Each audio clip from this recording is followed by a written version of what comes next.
Alright, I'm on hole number 8. If you're watching these videos in a row, I'm on the Coastal Classic tournament.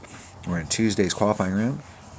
I'm in my practice account, so I'm still using it as practice account. If you watch these videos in a row, on hole number 7, I said to do a 1.2 per ring, and I forgot to do the 1.2. I just did a max number, so that would change that. Alright, we're on hole number 8. Let's check out hole number 8. The thing is, I'm so used to playing those at 1 that when I get in there, my brain's like on autopilot. Alright, on this hole right here. On this hole right here, I am trying to go for this island. And I don't care if I end out on the rough. I'm okay with it. I'm going to bring the right clubs for that. And the rough shot, if you've got lower developed clubs, I think the rough shot actually might be your best bet, because you've got if you've got a machete that has 100% backspin, that's probably the best backspin club that you have. So use it. And it's super easy to end up in the rough. I posted another video in the Coastal Classic tournament for a practice round, and on this hole right here, I drew out like how I figure out the math for my wind adjustments on my rough iron. But we definitely want to take everything backspin. And I'm going to use this bag right here, Guardian Saturn. I'll take a claw because it's more accurate than a thorn. Only has 3 less backspin, and that's not at that point. Okay, 94, it hits the same as my Nirvana. And this hits the same as my, or the Houdini hits the same as my Saturn.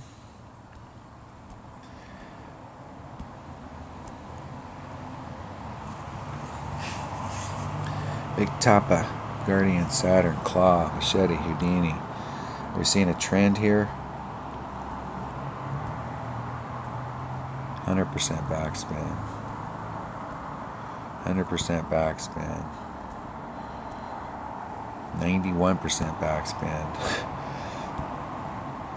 100% or 97% backspin. The Saturn's the weak link here with 92.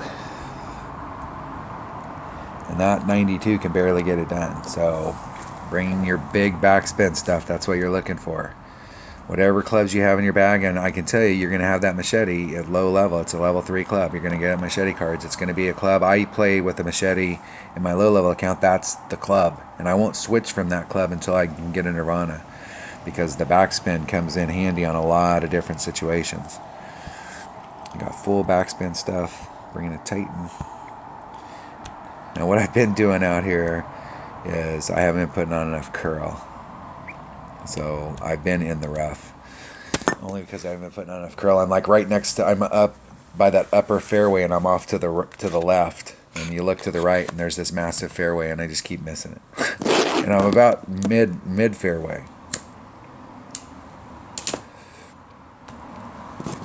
So I've been just dinking around with it, but not putting on enough curl. So we're gonna put on a lot of curl. I'm gonna be at least 2 rings off. Need max topspin. 2 rings off up there. 4 or 5. Just about 2 rings. Okay, there's max curl. I'm going to put on max curl and some overpower. Not a lot of overpower, not at all of it.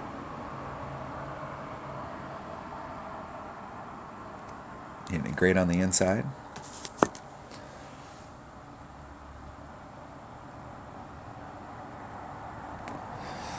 And there, that was too much curl.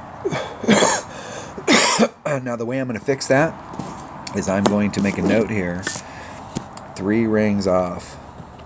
3 rings off. Max curl.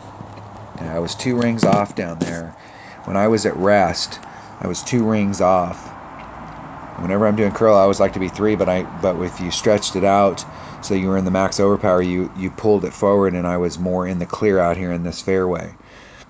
But at rest, I want to be 3 rings off, because what happened was I hit that. I was on the inside of this spot right here, so if I would have came at it through the middle, I would have had more than enough to get on. Okay, so I'm with my machete, and there is max club. Whew. right up there at it. So max club, it's about 2 per ring. I'm going to hit it the same as I hit my Nirvana. So it's about 2. That leaves me 1.5. So that's about a ring and 3/4.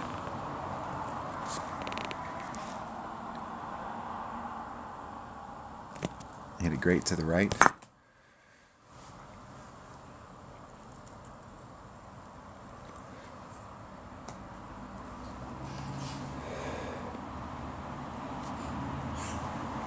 I think that shot for a lot of people, if you don't have backspin stuff, that machete is the club to bring, and just hit it from the rough.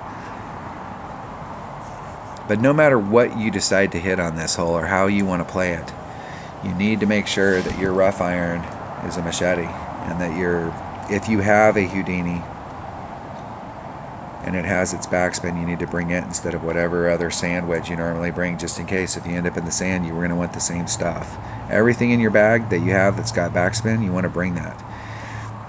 If you're missing a key element, like you don't have a long iron that's got lots of backspin, then make sure you hit into an area where you're not in your long iron range.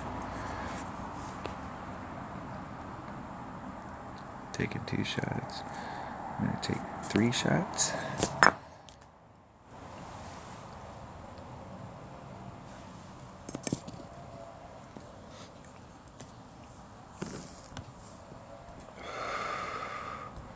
I will forfeit and give my opponent the win.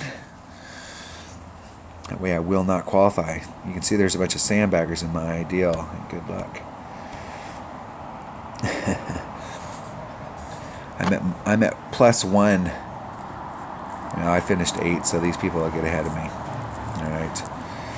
All right, that was hole number 8. Let's see what the people at the top have. The minimum score you're looking for on this round is -12. That's the minimum score. That's just going out and playing the course perfect, not dropping any shots, just playing. You can see they dropped hole number 2. They didn't get the eagle there, but they did pick up the eagle on 1. You can't afford to do that. You have to play the minimum score. And then a shot like what he got on hole number 1 here, that puts you at 13. That's the difference between, if you shoot a 12, which is the minimum score, so you got 1 to 100 players in a weekend bracket. If you're shooting a 12 and you're in that average deal, you're looking at probably the top 25 are going to be at -24.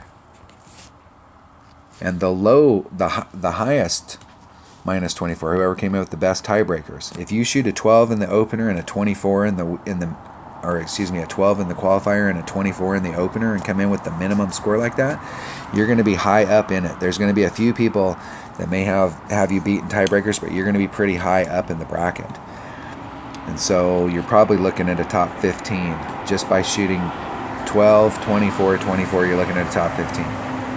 If you can hang on to this shot right here, so if he would have got the eagle that he should have got on hole number 2 and hang on to that, and you change this to a 13, your real estate just changed.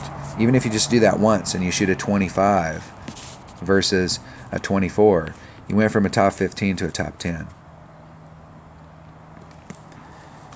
And depending on the bracket, you're going to be right there in that range. You may be up towards, maybe as low as 7.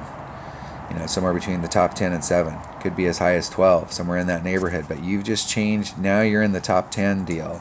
You pick up that same shot on the backside and you shoot a 26, and you come into the weekend round with a 26. You're looking at probably a top 5. This 26 right here will net you a top 5. And if you think about it, all you did was play some golf. You went out there and where you were supposed to get an eagle, you got an eagle. Where you're supposed to get a birdie, you got a birdie, and you picked up 2 holes. Okay, now there's a couple holes on here that they're difficult shots, especially these par 3s. But we have 9 opportunities. So if you put yourself in the perfect position 9 times in a row, you're going to increase the odds that you're going to end up with this 26, and you're looking at a top 5. Depending on your bracket, if you're in a super tight bracket, if you're in a Masters rookie bracket, that may be a top 10.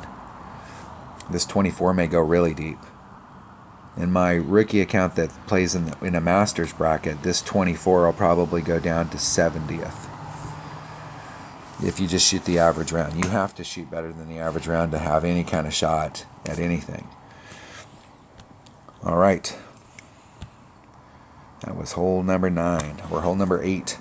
That's where our opponents are up there. We are not going to achieve that today because we're practicing. Thanks for watching.